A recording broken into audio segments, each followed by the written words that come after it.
In a Montessori classroom, children use concrete materials to explore mathematical concepts, including counting, the decimal system, dynamic addition, fractions, and beyond. Many of the initial math lessons focus on understanding the meaning of numerals 0 to 9. Children are able to use manipulatives where they can truly see and feel the difference between quantities. With a solid understanding of 0 to 9, children learn about teen numbers with the teen bead stare and move on to repeated addition, squaring, and cubing with the bead chains from the bead cabinet. There is also control of error built into Montessori activities, which allows children to receive feedback from the materials they are working with and fix their own mistakes. Teachers are available to give the child a lesson or to help when necessary, but often takes on the role as an observer, making note of where the child needs support or what new and challenging work they're ready for.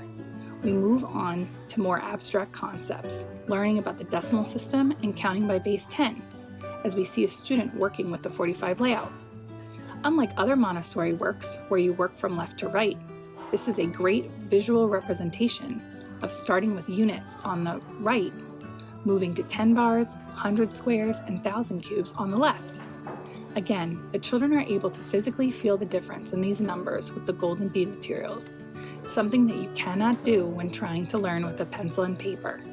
That's what is so unique about Montessori learning. It takes abstract concepts and makes them tangible, a unique way to learn math that many children don't get a chance to experience.